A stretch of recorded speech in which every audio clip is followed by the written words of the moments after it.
yeroo gabaabaa keessatti deebisuudhaaf carraan ulaata jennee amanna. Gaaffiin keenya inni guddaan keessumaa gaaffiin diinagdee, gaaffiin saba keenya tokkoomsuu, gaaffiin dhaaba keenya dhaaba cimaa godhanii lafaa qabanii miillatti godhanii miillaa kaasee hamma mataatti irratti ijaaranii caasaa mootummaa naannoo Oromiyaa miillarraa kaasee hamma mataatti jiru cimaa godhanii ijaaruu yeroo kamiyyuu caalaa yoo itti gargaaramne amma dandeenyaadha. Maaliif dura Oromiyaa irratti haa xiyyeeffannuudha yaadi keenya.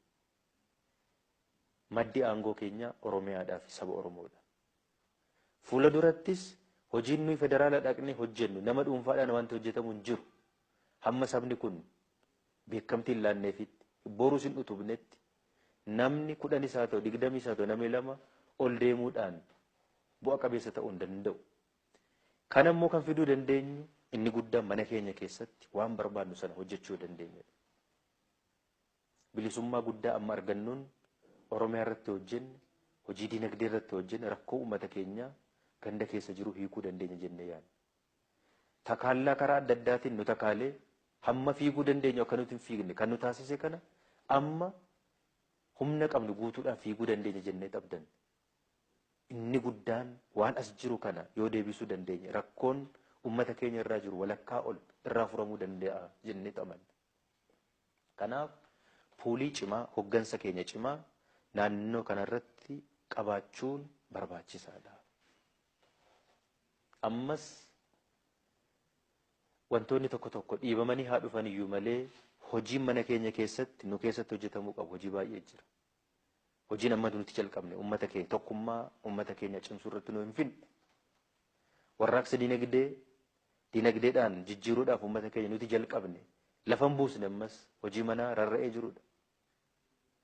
Caasaan mootummaa naannoo Oromiyaa ta'e caasaa cimaa hoggansa cimaa of keessaa qaba. Uummata isaaf quuqamee halkanii guyyaa hojjetee jiruuf jireenya uummata kanaa jijjiiru uumuudhaaf ammallee hojii manaa baay'eetu jira. Dhaabni kun dhaaba kana cimsuudhaaf tarkaanfii baay'ee fudhannee qabsoo baay'eedhaan as geenyee jirra. Garuu ammallee dhaaba cimaa ta'e kan ba'e miti. Miillaa qabanii ganaa irratti hojjetamuu barbaada. Karaa adda ta'een cimsuu barbaada. Kana akkasumatti balbala banaa keenye cal jennee rarraanee hundi keenya wal gurree gar tokko yoo deemne wal qabanneetu kufna boru. Yoo asitti jabaanne, yoo asitti cimne, yoo asitti tokkoomne, yoo asitti sammuu tokkoo fi yaada tokkoo fi qalbii tokko qabaanne hojjenne inni nuyi gaarattis qabanne hojjennu sun karaa fuulla'aa ta'een karaa fagoo deema. Yeroo gabaabaa keessatti hankaakuu hin danda'u. Yeroo gabaabaa keessatti cabuu hin danda'u. Kan kana cabsuu barbaadu baay'een jiraachuun mala ta'a. Kan karaatti hankaaksuudhaaf hojjetu baay'een jiraachuun mala ta'a. Garuu uummataan yoo utubame, mootummaa cimaadhaan, saba cimaadhaan, dhaaba cimaadhaan yoo utubame eessayyuu deemuu hin danda'u. Waan ta'eef waan Oromiyaa irratti hojjennu ammas nuuf murteessaadha jennee abdata. Boruufis yoo ta'e. Boruufis yoo ta'e. Waan ta'eef hoggansa cimaa Oromiyaa irratti qabaachuun baay'ee nu barbaachisaadha. Kanaaf immoo akkuma tapha kubbaa miilaa wannoo keessa galanii eenyu eessaan yoo taphate irruma caalaa bu'aa fida. Eenyu immoo eessaan yoo taphate irruma caalaa bu'aa san argamsiisa. Ija kanaan haa ilaalluudha.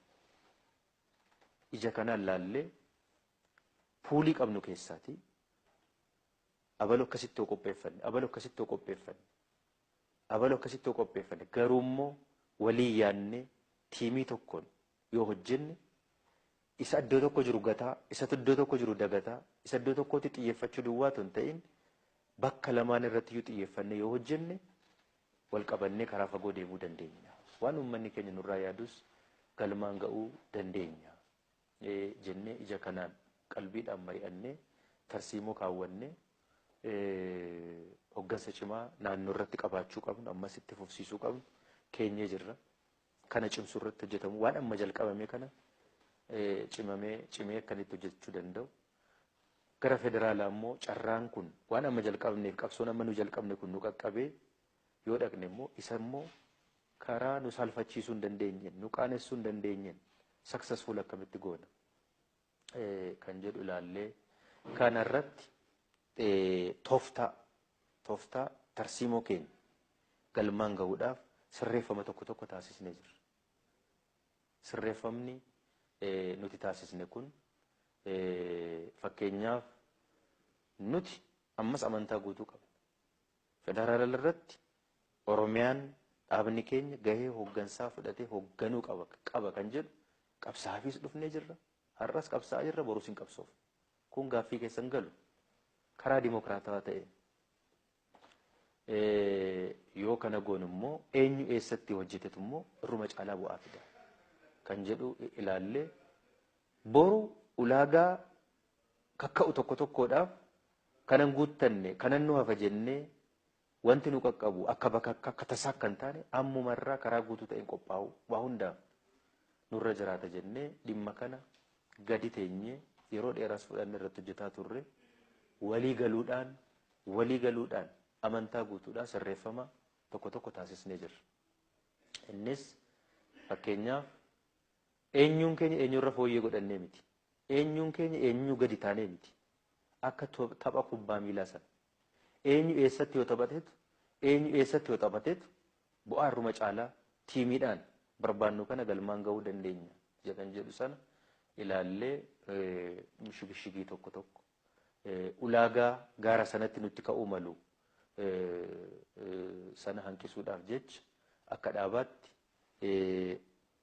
hoggansi tarsiimoo kana galmaan gahuudhaaf tooftaa yeroo gabaabaa kana akka tooftaa yeroo gabaabaa jennee itti fayyadamne kana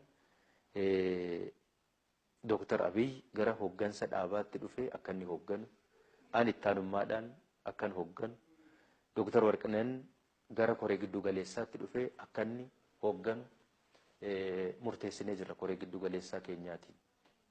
Kana hunda kan goone ummata keenyaaf nama hundaaf ifa ta'uu kan qabu wanti tokko dhalatee miti. Tarsiimoo amma qabanne kana galmaan gahuudhaaf tooftaa fayyadamnedha. Tooftaa fayyadamnedha. Siyaasa kun iddirii miti, maabara miti. Siyaasa keessa immoo tapha baay'ee jira. Haa waan ummanni kun barbaaduu fi tarsiimoo kaawwanne sana galmaan nuu geessisuu danda'a jennee itti amanne itti yaadne hunda itti gargaaramne hojjenna jennee akkasitti sirreeffama kana kaasee goonee jirra. Yoo kana ta'u tiimiin nama tokko nama lama qopheessuu duwwaa ta'u tiimiidhaan qaamni federaala deemu sun tiimiidhaan akkitti hojjechuu danda'u achi deeme immoo maal hojjeta akkamitti hojjeta kan jedhus kakkeenye akkasitti sirreeffama kana taasisnee jirra. Tiimiin naannoo irratti hafu immoo maal hojjeta hojiinsaa manaa guddaan maali?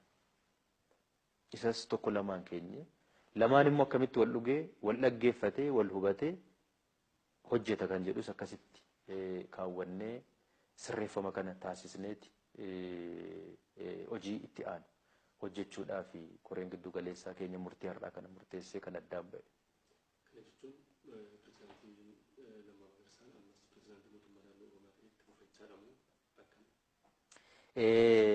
Ani dhuunfaadhaan tokko wanti baramuu qabu dura taa'ummaa ittaanaa akkas jechuun keenya tooftaadhaaf goonee jirra.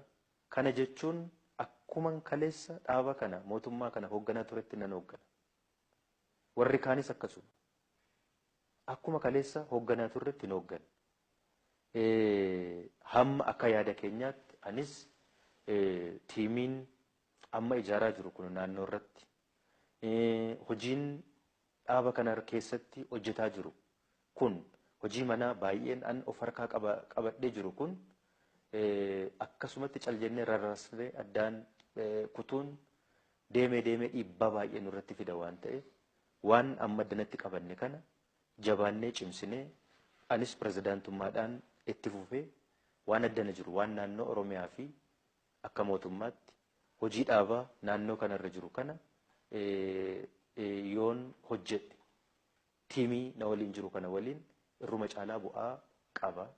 Tiimiin inni kaan immoo gara federaalaa dhaqee hojjete irruma caalaa hojii achi jiru sana maqaa saba keenyaas eegsisee kabachiisee hojjechuu danda'a jennee ija kanaan ilaalleetu dubbii kana kan hojjenne. Yoo kana goon yoo akka taayitaadhaaf ta'e yoo barcumaaf ta'e barcumarra barcumni hin caala carraa keessatti seenaa keessatti yoo si qaqqabu fudhachuudhaaf hawwii guddaatu jira hundi keenya birayyuu namni hundu na'u